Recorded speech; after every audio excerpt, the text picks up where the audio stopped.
My dream as an athlete was to compete at the Olympic Games and win the Olympics. That was my dream since I was about 10 years old. Can she hold on off the corner? Gets a drive. Rainbow jersey up for grabs. She's done it. She's done it.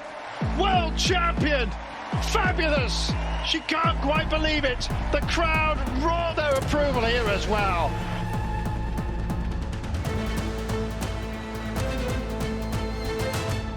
A sprint track event starts, ends in a matter of seconds. You can win or you can lose an Olympic gold medal in 10 seconds. I don't have time to make a mistake. I don't have time to make the wrong decision. I don't have 6 hours in a stage race. It's 10 seconds of racing and then that defines you.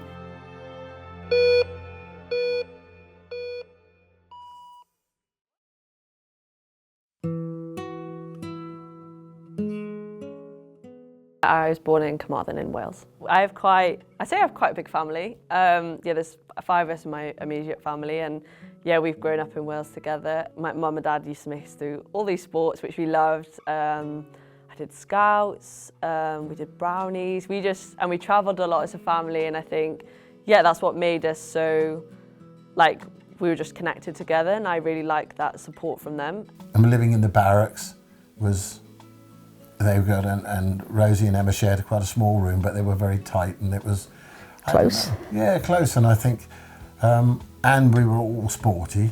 It wasn't just the children. We enjoyed watching the sport, and I think they just grew up in, hopefully, in a good family atmosphere. So I'm 20 and she's 21. We were just tied at the hip.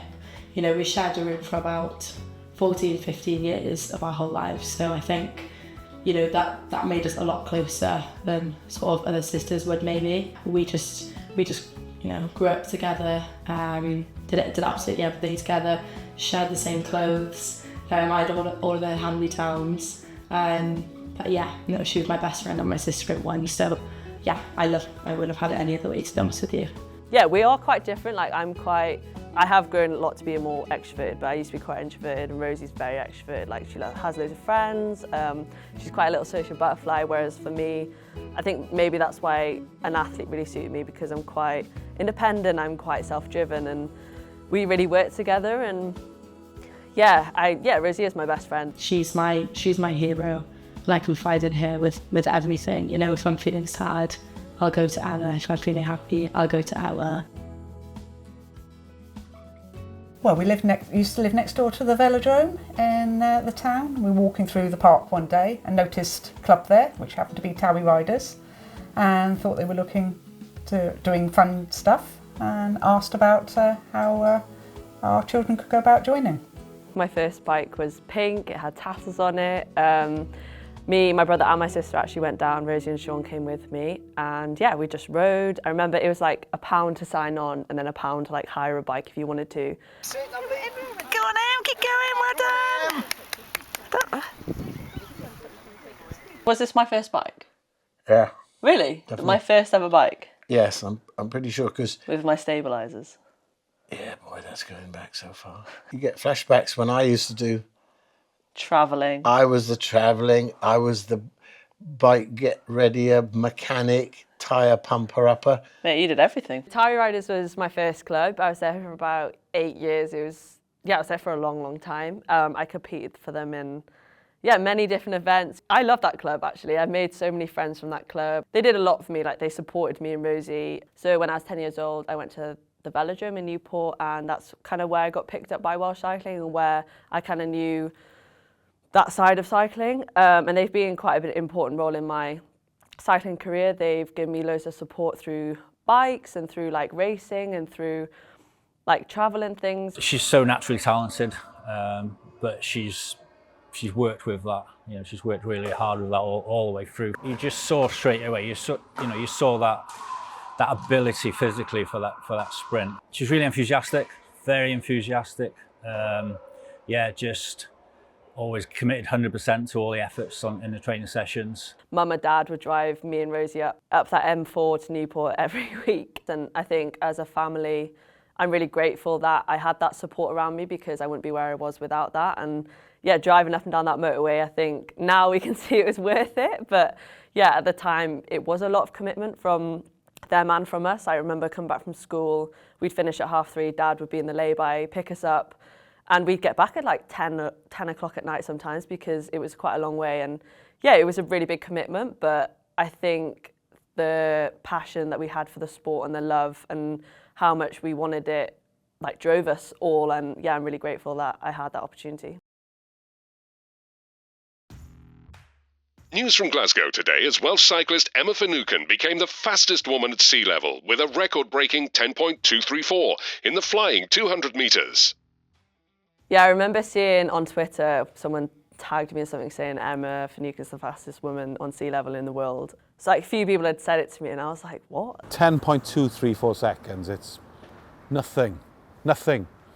The sentence will take longer than that, yet 10 years in the making, and this was just confirmation, clarification that she had hit the big time, and that Emma Finucane could compete, could beat some of the very best, if not the best, in the world.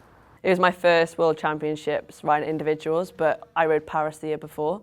And I remember the team sprint, that was the first day. We were so close to the Germans.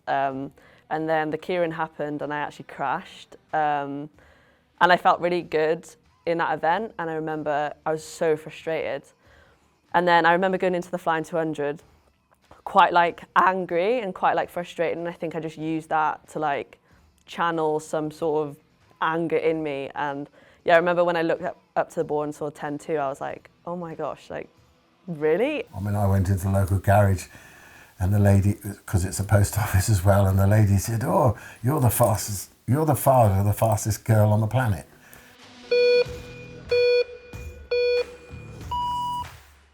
Training, competition, sometimes that's the easy part. I think the big difference you see in so many elite sports people is that extra 10%. Where does it come from? We often don't know, but it's that drive, that determination, that will to succeed. And Emma has got it in spades. I think with Emma's personality, she's always been very determined. Yeah, very determined. Once she sets out to do something, yeah, she wants to do the best she can. She was asked a question, I think, she said about making sacrifices to do it, and she said she doesn't see it as a sacrifice. It's not a sacrifice, it's a choice. So to do that, I have to do this.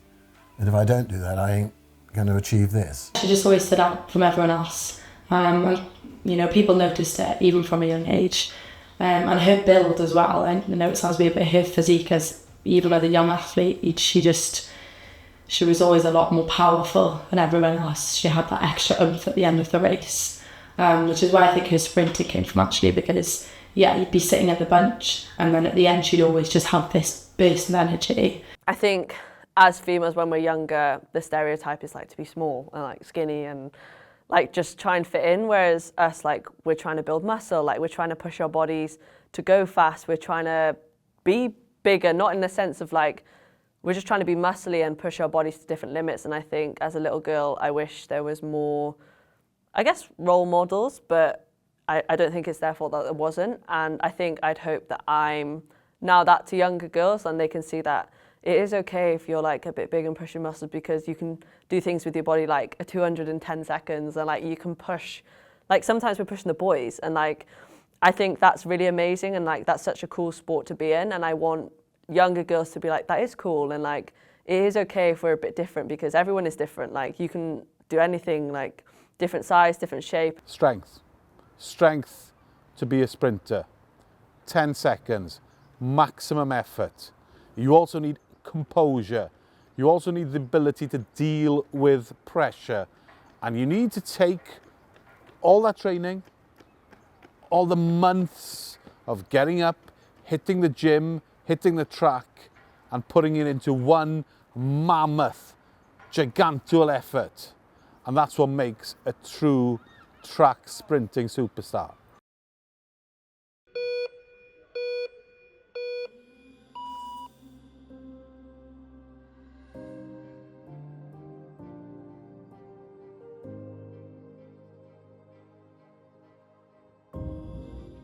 definitely like starting to sink in that I'm actually an Olympian and I'm going to my first Olympics, which is crazy. Yeah, it's quite scary actually, but all the hard work we've been putting in, I think we'll see it at the games, and I think I'm really excited to actually put everything together and for people to actually see everything we've done behind the scenes. Like the girls, we worked really, really hard, and to put down a performance would be really special with them.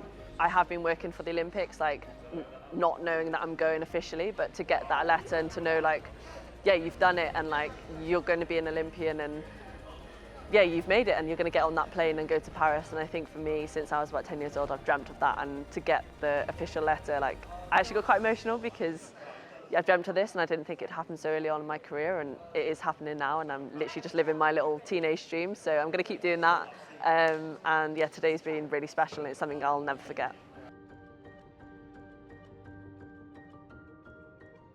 It's time for the greatest show on earth, where athletes become immortal. It's the Paris 2024 Olympics. On day one at the velodrome, there's already a gold medal up for grabs for GB in the women's team sprint final. We as a group wanted that gold, like we were so hungry for it. So yeah, the world records, the emotions, I think all of that before the final we dealt with it really well, and yeah, I think it just made us hungry for that final ride. I actually can't remember a lot of it. I remember just going off adrenaline and just going off like grit, and I think I literally saw red in that ride. I was like, come on, I literally spoke, I was like, come on, Emma. It's Great Britain here, they turn it on for the big one, just as they do every 4 years. It's another new world record. The British gold rush in the velodrome is underway. And we crossed the line and we broke the world record again, like by like 2/10, so it was a decent amount, and I was like, oh my God, we've done it. It's delight, it's glory, and they're all ecstatic. Emma Finucane, Sophie Capewell and Katie Marchant set a new world record on their way to gold in the women's team sprint. Yeah, the first place I literally went to as soon as I could like slow down was my family, who were all along the fence. My dad was hugging me, my sister was hugging me, they were all crying. They were like, we're so proud of you, and like, I don't know what they were saying, and I was just like, what? I was basically like, what is going on? Like, how have we done it? And I just remember like being so content with life. Like I was like, my family are here, like the people I love are here. I've just competed on the world stage. Like we've become Olympic champions. It was all just like, what is my life? It was just a sense of like an achievement that we could like have together, and like to sing the anthem and to cry and to laugh and to like soak it all up. I think, yeah, it was a surreal moment, and I wish I could relive it over and over again. And yeah, it was just such a nice way to start the games, and like it was just a sense of like, I'm proud to be British, and I'm proud like I could do my nation proud. And yeah, it gave us a good like foot forward for the rest of the week, to be honest. History has been made. Wales has a new icon as Finucane takes home another medal in the Keirin. She's quickly becoming the star of this Olympics. On the last day of Paris, track cyclist Emma Finucane has a chance to make history in the bronze medal match. She can become the first female GB athlete to win 3 medals in one Olympics since 1928. I was exhausted. I think she was probably exhausted. Like we were at the last day of the games, and I wanted it. Like I gritted my teeth so hard, but like I was happy no matter win or lose at that point. Like I was really content to go home and be like, I gave it everything. It is Finucane. It's much more fast and furious than the tactical affair we saw last time out. Finucane's well in front. Finucane has the bronze medal in front of her. Van der Vaart's run out of gas, and it's a bronze medal for Great Britain. Emma Finucane, the world champion, is now on an Olympic podium. It's bronze, and she's right up there with the best. When I finished that bronze medal ride-off, I cried immediately on the track. Like I went up to Katie in the stand, and I was like, I'm exhausted, like I'm so like done. And then I went over to see my family, and I was like, I have nothing left. And they were just like, we're so proud of you. And I was crying, and they were crying, and I celebrated it. Like it was a really nice way to finish, because I won a race to finish. Like I won the bronze medal. Like I had to cross the line first to get that, and it was really like a nice feeling to be like, I've done it. Like I gave everything I had, and that the gold and 2 bronze were more than I could have dreamt of. I hope people watching and young girls watching will like aspire to get on a bike and like to give it a go, and like because you can do it. Like I love what I do, and like to call this my job is pretty insane. Yeah, LA's obviously the big next ultimate goal, but there's a long way to go till then, so just want to enjoy it. Just want to enjoy riding my bike and yeah, keep doing what I'm doing.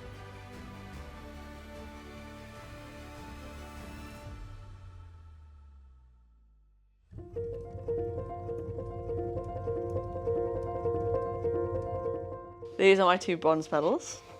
Yeah, holding them, and I wore them the other day and I was like, damn, it just feels really special every time I put them on, that like these are my individual medals, like I won these by myself. And yeah, it's just a really cool memory to keep looking at them, and yeah, I love them. Here, my gold. Yeah, this medal is so special, and I think when people see them, they're like, can we see the gold? And I'm like, yeah, of course, because it's such a beautiful medal, and I think it holds a lot of memories. Like when we went, this was my first event at my first Olympics, and we won gold, and yeah, you dream of it since you were like 10 years old. Like I've dreamed of being Olympic champion and winning that gold medal, and it's so special to have as part of my little trio. And yeah, it's just a really nice memory to have, and I love it. It's not many people have these in the world, so it's pretty cool that I have one.